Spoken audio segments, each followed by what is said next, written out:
Well, hello Patreons, I hope you are well. So today, thanks to everyone over on my $5 tier list where we do live streams, you guys have given me so many ideas, and we decided together on our last live stream to make Patreon content video, primarily book focused. I think a lot of you like the book content. A lot of you subscribed to me many years ago when I just did book reviews and things like that. So I thought, you know what, let's just have this as a dedicated book section. So any book reading updates, things like that, bookshelf tours, and discussions like this. The books that I don't recommend. We are going to be talking about some of the worst books that I've ever read and that I would never recommend to people. And some of them may be controversial.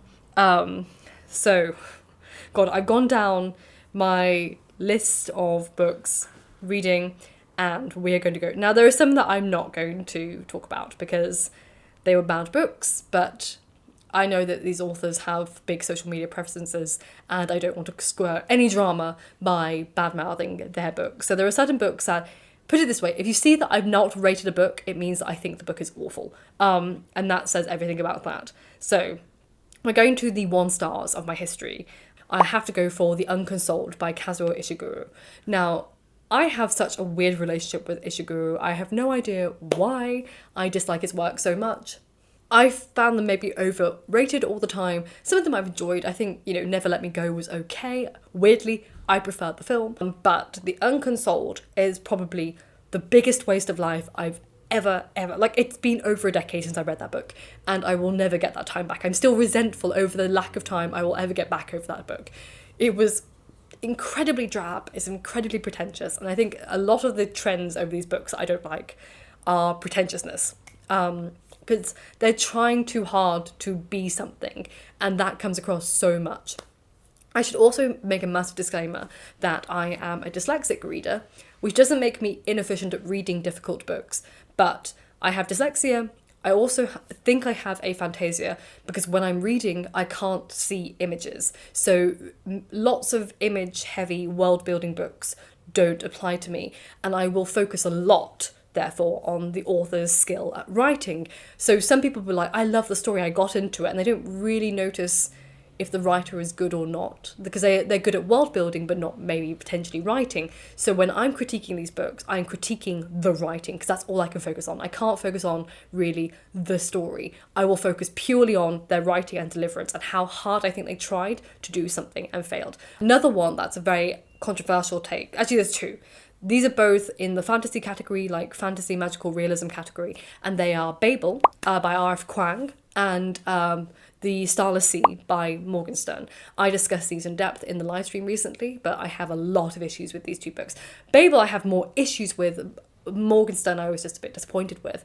Now what's interesting with The Starless Sea is that I really, really, really liked the Night Circus by Morgenstern. I thought it was original, I thought it was great. Now this sold to me as, it's a lover for book lovers. And obviously there are a lot of allusions to C.S. Lewis, like Narnia, Alice in Wonderland. It's all very much on the nose, very stereotyped literary allusions. And once again to me, that's incredibly lazy. When it's on the nose, mirror for mirror allusions to very basic books that even people who haven't read the books know of these stories. Like, not many people have read Peter Pan. Not many people have read The Lion, the Witch and the Wardrobe. Not many people have read Alice in Wonderland. Most people who consume these books will have consumed these stories via film medium or just general knowledge. So to me, it's lazy to employ these images in such an overt way when most people know these stories anyway, and it's kind of like a fake version, to me, a stereotyped version of what book lovers love. When these books are good, but there are better books out there, in my opinion. And they're classics for a reason because they become established in the canon, but to me it just seems very lazy to employ such basic imagery for these books and be like, oh, it's for book lovers, and people loved it because it was like, oh yes, it reminds me of this.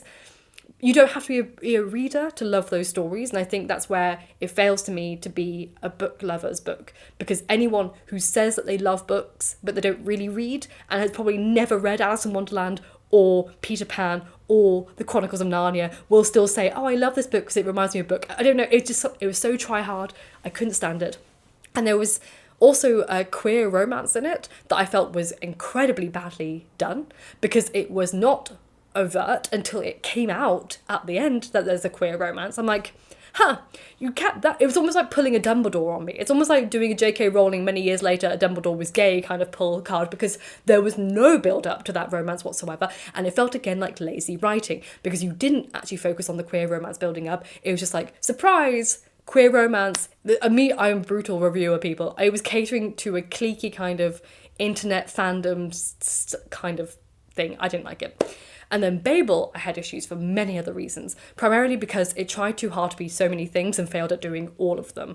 So the first one is obviously, you love the idea of, again, it's trying to be obviously dark academia in a magical world. We have a magic system based on silver. So we're going to be discussing lots of topics such as colonialism, linguistics, because the power magic system is connected to linguistics. So it's silver and linguistics are the power system. Babel is his tower, all these Oxford University students, etc. And painfully patronising to the reader, because she didn't want to let the reader work things out. She had to say the thing. And I hate when authors spoon feed readers, and this whole book was spoon feeding absolutely everything. On top of that, it's a magic system based in Victorian England on linguistics, but she employed contemporary language and employed words that didn't exist in Victorian England. So you have to either pick a lane. You pick a magic system and its magical reality, or you pick a historical book. You can't be both and then use a magic system based on linguistics, but then not use language that was around in the time when you are speaking. So the topics that you covered, like colonialism, racism and things like that, she was employing contemporary language that did not exist and was not accessible to people during those periods. It did not mean that these topics were not being discussed at the time by academics who were discussing race and colonialism and exploitation of people during the Victorian period. There were many academics discussing these things, but they did so in a completely different language, and I felt like she didn't actually research what people were saying about these topics at the time. She kind of used what we talk about at the time and dropped it into Victorian period, but then made the whole magic system about linguistics. So I felt like it was just lazy. There was no research done behind this. And, she was very open in the beginning, saying, back in the Victorian days, oysters were not high-class food. Today they are high-class food, but I thought they were high-class food when I went to Oxford and I saw oysters, so I've made it a high-class food here. And to me, it just... okay, fine, but she did that whole attitude with absolutely everything, including the most fundamental part of this book, which was the magic system and the discussions around colonialism and race and prejudice, which were fundamental to your plot, and you completely ignored the historical element, but then wanted to pitch it as a historical novel. What irritated me was that she employed a load of racial stereotypes whilst advocating for a book about confronting racism. I'm sorry, throwing a potato at an Irish character is not a funny joke. That's a racial stereotype, including all these very one-dimensional characters that I felt were being used, in all honesty, as a check mark. These, to me, the employment of so many characters that were from like India and France, they were all very incredibly racially diverse, and that's incredibly important, but that was all they were. That was all they were, was just that racial stereotype. They were there to present that person of that race, almost to tick a checkpoint, and had no other dimensions aside from their racial stereotype and their race background and their cultural background. That was it. And to me, that's exactly against what people should be doing. Like, to me, this book was filled with tokenisms, perpetual tokenisms. And like, some people got upset about the white person being overtly racist. That to me didn't bother me at all. It was incredibly cartoonish, though, the representation of racism. And the cartoonishness of the whole matter undermined the severity and significance of the racism, which was not subtle at the time, okay? Back in Victorian England, it was not subtle. I mean, racism today is not subtle, but we have these microaggressions that exist. And these were not subtle to the reader, to anyone, and they were done in a cartoonish way to like emphasize them, and to me that almost undermined the severity of them. So I had so many issues with this book, and I'm not the person who could ever write such a book like this, but to me I thought the employment of racial stereotypes when discussing race was really bad move. I didn't like it at all. I thought it made me really, I don't know, it made me feel like these poor characters were just there to serve a purpose, not to be part of the story, and that was quite upsetting. So that's one I really do not recommend. I have so many books that I've given 1 star. Oh, most recently, let's talk about Shakespeare Was a Woman and Other Heresies. So, as someone who nearly studied Shakespeare at the Shakespeare Institute, I had 2 options for masters. I had Shakespeare Institute and Edinburgh. I chose Edinburgh. I'm a huge Shakespeare person, and I've always been a bit curious as to why people don't think he wrote his work. Like, I don't understand where the logic comes from. So I hear people say it all the time, and if you've watched my Atlantis videos, you'll know that Ignatius Donnelly, the person who invented the whole Atlantis conspiracy, not the conspiracy, the Atlantis theory, also invented this theory that Shakespeare did not write his work. So we know exactly where this foundation of, it's very solid foundation, okay, this myth, that Shakespeare did not write his work. But I've always been curious as to why people are so adamant about this, in the same way about Atlantis. So, I thought I'll read a book about someone who's clearly done their research and is going to present their arguments as to why she thinks Shakespeare did not write their work. Spoiler alert, she presents all evidence. She completely ignores all the evidence that we actually have that Shakespeare did write his work, and instead picks apart absolutely ridiculous things that could be easily disproven with a Google search. And it was so tripe, this book. She did not present any research. Again, it was all whimsical, hypothetical theories about how she feels like it should be a certain way, and it wasn't. And I learned from this book how baseless arguments against Shakespeare not writing his works actually are. I could not get over that this book was published. Just a prime example of something she said at the very get-go. One of her arguments that Shakespeare did not write his works was that he must have been illiterate. Now, the evidence that she has that he was illiterate is that there's no record of him going to school. Spoiler, the school that he went to didn't have any records. So it's not of any students that ever went there during their Shakespeare's time. It didn't occur until much later, after Shakespeare would have gone, that they started having records of the students that attended. But everyone in his area would have gone to that school. There are no records or any students have gone to that school during Shakespeare's time. So therefore, you saying that there's no record of him going to school, therefore he didn't go to school, therefore he is illiterate, completely ignores the fact that no student is recorded having gone to that school during Shakespeare's time, because no records were kept or they were lost. We have no records. The second one is that his daughters were illiterate. So she was like, well, how could a man such as Shakespeare, a great writer, have illiterate daughters? That's horrific. Like, they couldn't sign their, they couldn't write. Again, no. For one, Shakespeare wasn't around during his daughter's upbringing, so he wasn't part of them. The child rearing would have fallen on the mother. Now, very likely, women were not educated, so the mother would likely have been illiterate. So you can't say Shakespeare didn't teach his daughters. Shakespeare was in London the entire time. He was not around his daughters, so he couldn't have taught his daughters how to write. However, that does not mean that they couldn't read. So she had a modern conception of what illiteracy was, rather than an understanding of Jacobean literacy.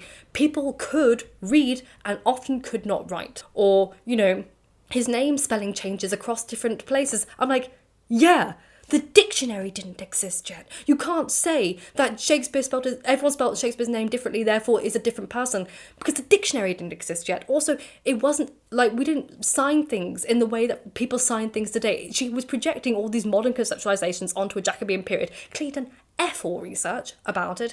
And I can understand why so many people refused to talk to her, because she was clearly purely reading the things that she wanted to read and not actually reading the evidence for the thing that she was trying to fight against. And she was really sassy against academics. I have no idea why. She's an educated woman. I think she went to Stanford and Harvard.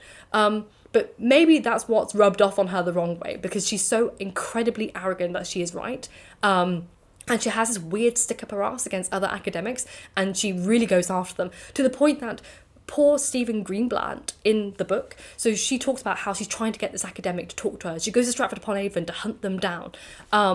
And they refuse to talk to her. And she's like, oh, what a coward. If he's refusing to talk to me, he doesn't want to answer my questions because he's scared he can't answer them.